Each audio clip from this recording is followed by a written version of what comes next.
बहुत बहुत धन्यवाद संचालनकर्ता दादा संजय पाहन जी और मंच में आसीन हमारे राष्ट्रीय आदिवासी समाज सरना धर्म रक्षा अभियान एवं दिल्ली सरना समाज के हमारे अगुवागण शिक्षाविद डॉक्टर कर्मा उरांव सर, परम पूज्य धर्मगुरु बंधन टीका दादा और आज देश की राजधानी दिल्ली में उपस्थित, दिल्ली के इस जंतर मंतर में उपस्थित तमाम हमारे सरना संगठन के अगुवागण और माता पिता भाई बहन सबों को जमे जमा जय धर्मेश, जय सरना, जय सिंह बोंगा, जय मारंगुरु। आज देश की राजधानी दिल्ली में हम अपने अस्तित्व, अपने पहचान की मांग के लिए आज हम लोग यहाँ पर इकट्ठा हुए हैं। हम आदिवासी समाज, आदिवासी कहने से ही पता चलता है जो आदि अनादि काल से इस देश और इस दुनिया में निवास करता है। आज हम इस भारत देश जो कि एक लोकतांत्रिक देश है, जहां धर्म को मानने की आजादी कही जाती है, हमारा संविधान भी इस हक और अधिकार को हमें देता है। और आज जनगणना प्रपत्र में कहा जाए तो आज हिंदू, मुस्लिम, सिख, ईसाई, बौद्ध, जैन कई धर्मों की पहचान है, लेकिन हम आदिवासी जो इस देश के प्रथम नागरिक कहे जाते हैं, आज तक हमें धार्मिक पहचान नहीं दी गई। तो आज अगर हमें धार्मिक पहचान नहीं दी जाती है तो निश्चित रूप से हमारा अस्तित्व खतरे में पड़ता है, क्योंकि हम आदिवासी हैं। तो हम देखा जाए तो अगर ये आदिवासी ये हमारे शरीर की तरह है और उस शरीर का आत्मा जो है वो सरना धर्म है। इसी सरना धर्म के अंतर्गत हमारे पुरखों का जो सोच है, जो विचार है, जो प्रकृति के अनुरूप जो चलने का जो सोच है, वो इस सरना धर्म में निहित है। आज हमारे पुरखों की जो व्यवस्था है वो अपने आप में परिपूर्ण है।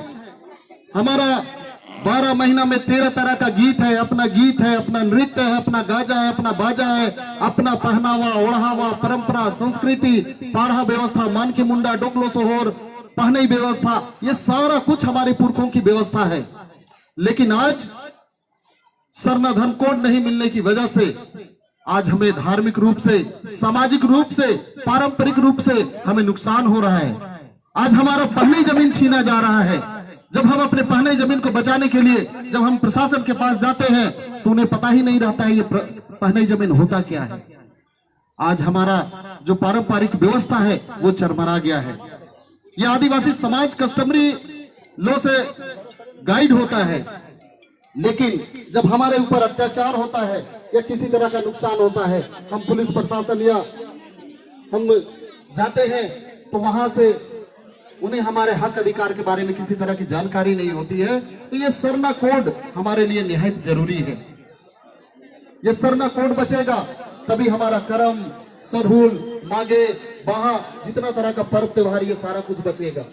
अन्यथा आज हमारा धार्मिक पहचान नहीं होने की वजह से आज हमारे आदिवासी समाज के लोग आज धर्मांतरण कर रहे हैं। धर्मांतरण करने के बाद उसका समूल अस्तित्व ही नष्ट हो जा रहा है।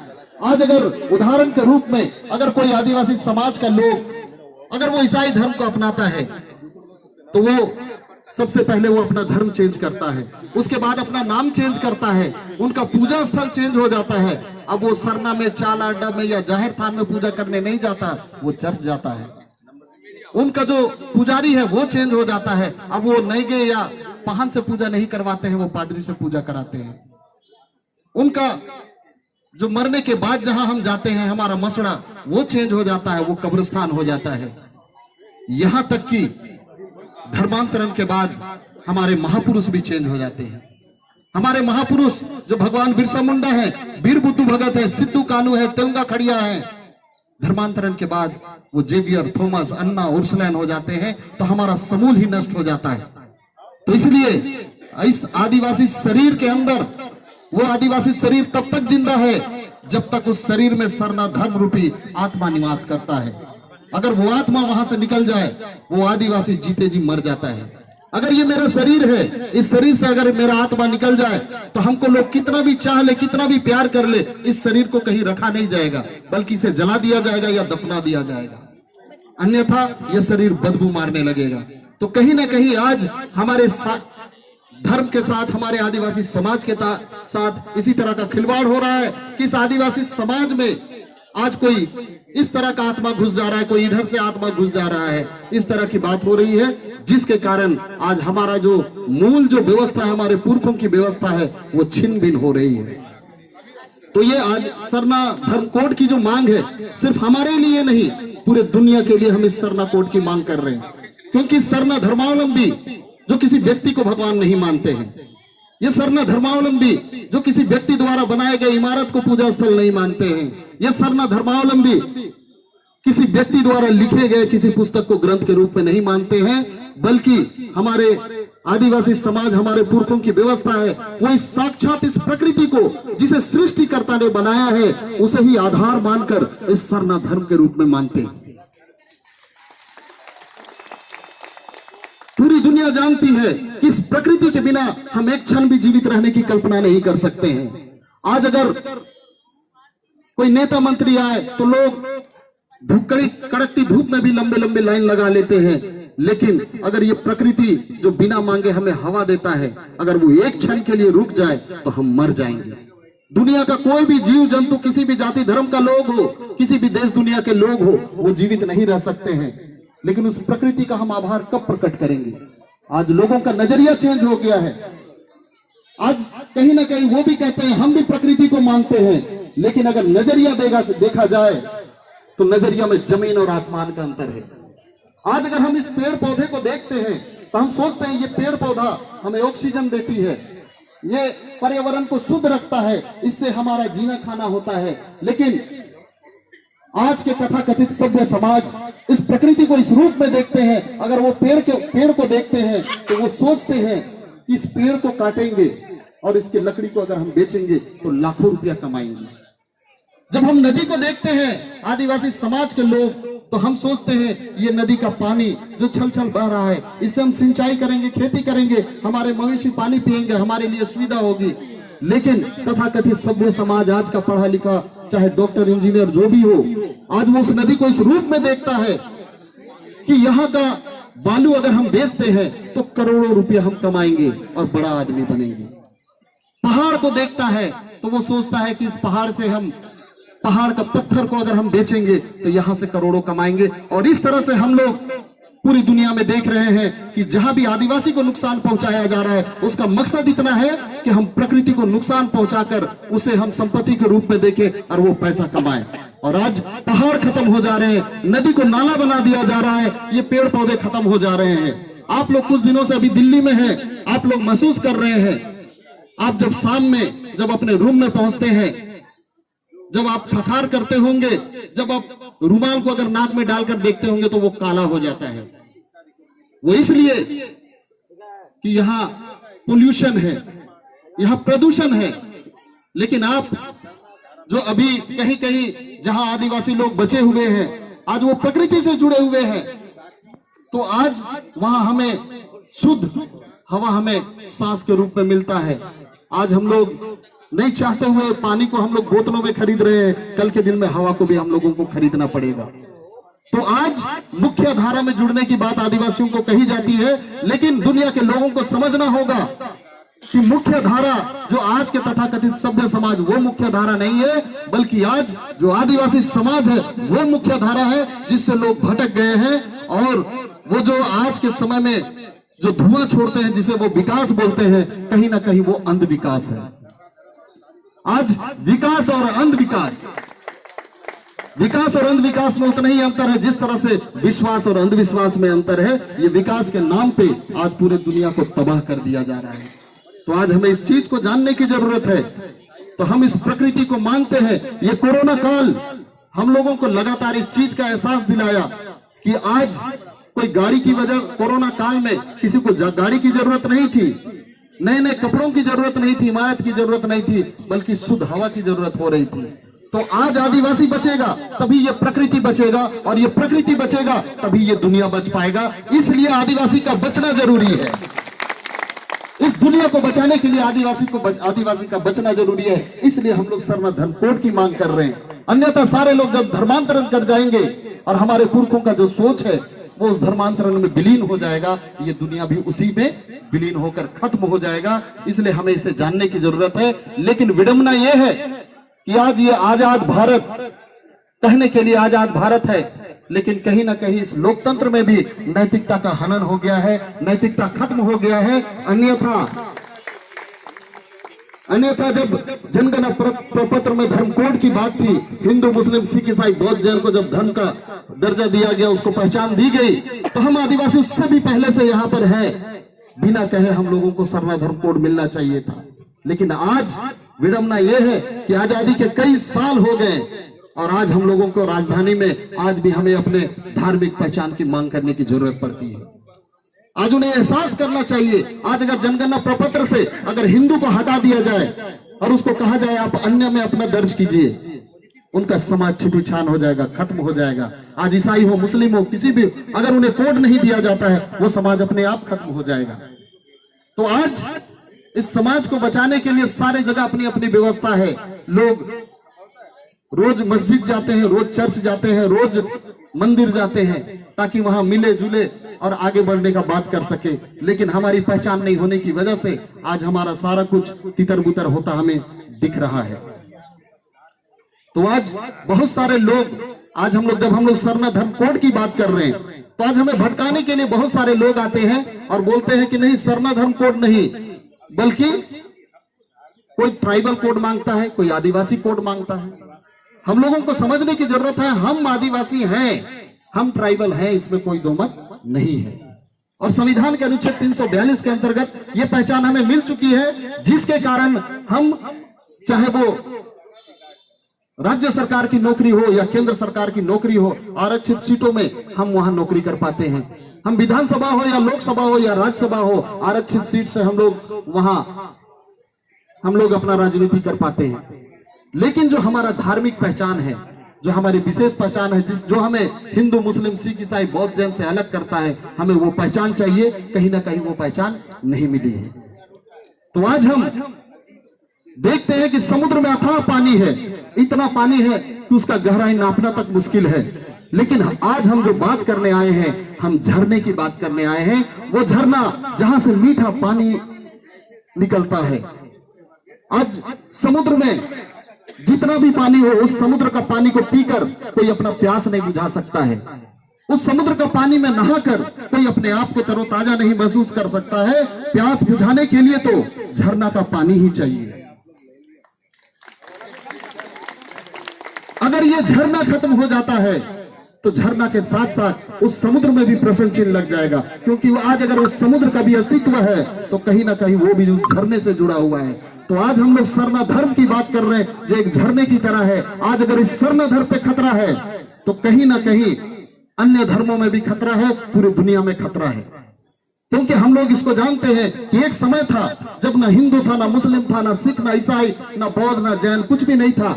उस समय इतना भ्रष्टाचार नहीं था, लोग झूठ नहीं बोलते थे, किसी पर अत्याचार नहीं करते थे।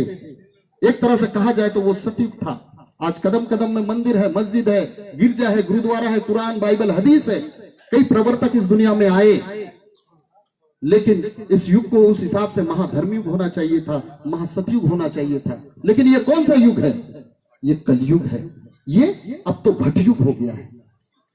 कारण क्या है? कारण क्या है?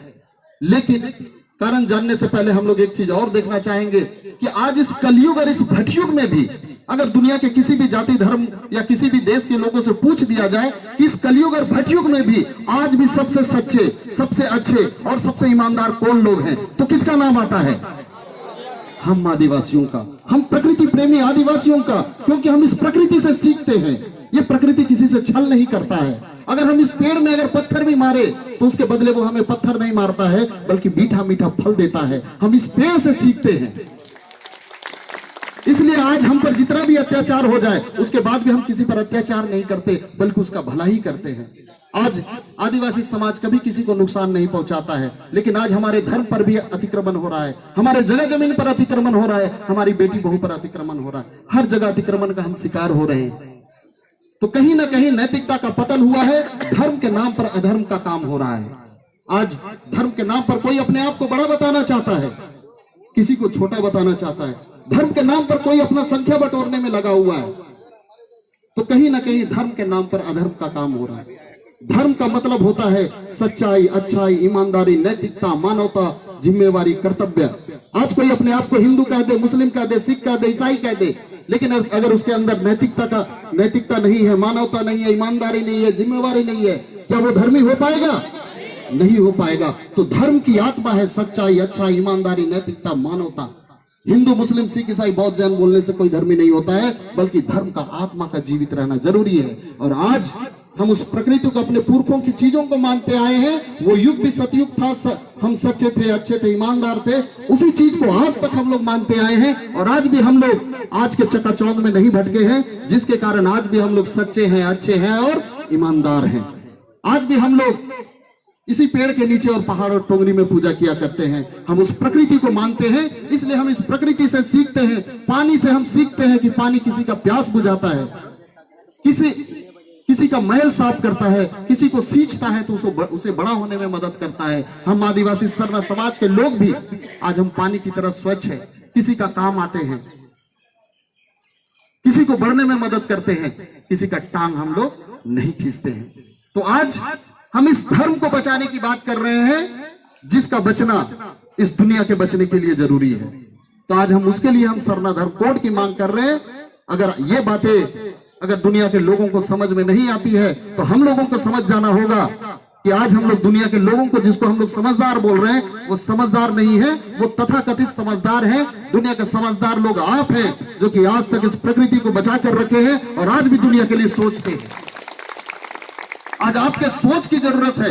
इस दुनिया में अगर फिर से वो सच्चा युग अगर आएगा, लोगों में सच्चाई, अच्छाई और नैतिकता आएगी, तो वो आएगी तो सिर्फ और सिर्फ आपके बदौलत आएगी, इस सरना धर्म के बदौलत आएगी। तो आज हम लोग इस सरना धर्म की कोड की जो मांग कर रहे हैं, ये मांग हम सैद्धांतिक रूप से, लोकतांत्रिक तरीके से हम लोग मांग कर रहे हैं। अगर ये मांगे हमारी नहीं मानी गई, तो प्रकृति जब इससे अति हो जाता है, छेड़छाड़ इससे अति हो जाता है, तो ये प्रकृति भी विकराल रूप लेती है और प्रलय आता है। तो हम आदिवासियों के साथ अगर छेड़छाड़ होगा और हमें अगर धार्मिक पहचान नहीं दी जाएगी, तो हमारे समाज के अंदर भी वो उबाल आएगा और इस दुनिया में प्रलय आएगा। क्योंकि आज हम लोग जानते हैं कि देश दुनिया में बहुत सारे राजा रजवाड़ हुए, बहुत सारे राजा रजवाड़ हुए जो अपने वर्चस्व के लिए लड़ाई किए, अपना शासन के लिए लड़ाई किए, अपना दायरा बढ़ाने के लिए लड़े। लेकिन हमारे पुरखों ने भी लड़ा, आदिवासी समाज के जो महापुरुष है वो लोग भी लड़े, लेकिन वो लोग इस चीज के लिए नहीं लड़े। वो लोग जब भी लड़े तो इस जल, जंगल, जमीन को बचाने के लिए लड़े, इस प्रकृति को बचाने के लिए लड़े, इस सरना धर्म को बचाने के लिए लड़े। तो हम उसके वंशज हैं, हमारे शरीर में भी उनका खून बहता है। आज हमें इस सरना धर्म कोड के लिए लड़ना होगा, अड़ना होगा, क्योंकि इस दुनिया में कोई हमेशा के लिए नहीं आया है। आज आए हैं, इस दुनिया से जाना हमारा निश्चित है। कोई आगे जाएगा, कोई पीछे जाएगा, इस दुनिया में वही चीज रह जाएगा जो हम लोग काम करके जाएंगे। इसलिए हम लोग एक लाइन अक्सर हम लोग मन से कहते हैं, कितना जिया वो मायने नहीं रखता है, मायने ये रखता है कि कैसे जिया। भगवान बिरसा मुंडा इस दुनिया में मात्र 25 साल जिए, लेकिन उसके बाद भी वो कभी नहीं मरे। आज भी पूरे देश दुनिया में उनको याद किया जाता है। आज भी हम लोग इस धर्म को बचाने के लिए संघर्ष करेंगे, इस संघर्ष में हमारी जान तक चली जाए, लेकिन उसके बाद भी हम लोग युगों युगों तक जीवित रहेंगे। इसलिए हमें संघर्ष करना है, लड़ना है और इस प्रकृति को बचाना है, इस सरना धर्म को बचाना है, इस दुनिया को बचाना है। तो बहुत सारी बातें हैं और बहुत सारे लोग हैं और समय कम है, लेकिन हम लोग लगातार संघर्षरत रहें। आज देश के विभिन्न राज्यों से प्रतिनिधिगण आए हुए हैं, आप लगे रहें, अड़े रहें। निश्चित रूप से कल का दिन इस सरना धर्म के रूप सरना धर्म के माध्यम से पूरे दुनिया को जाना जाएगा, प्रकृति बचेगा और हमारे पुरखों का सोच बचेगा। तो इतना ही कहकर अपनी बातों को अंत करते हैं और एक जोरदार नारे के साथ अपनी बातों को अंत करते हैं। जय सरना, जय सरना, जय प्रकृति, जय प्रकृति।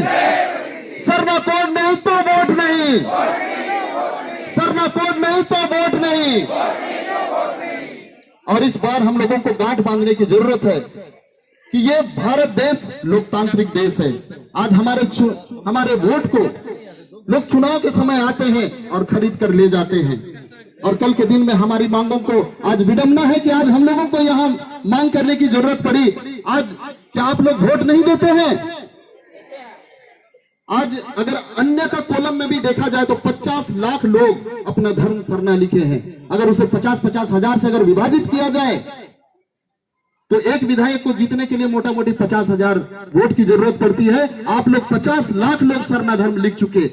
आज हम लोगों को यहाँ आने की जरूरत पड़ी। अगर यहाँ हमारे केवल जनप्रतिनिधि आते तो हमारी मांग पूरी हो सकती थी, लेकिन आज वो लोग सोए हुए हैं।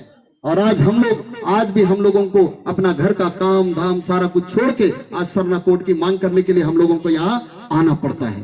तो इसके लिए हम लोगों को जानना है कि हम जो इस लोकतंत्र में जिसको हम लोग चुनते हैं, वो चुनने का हमारा आधार क्या है?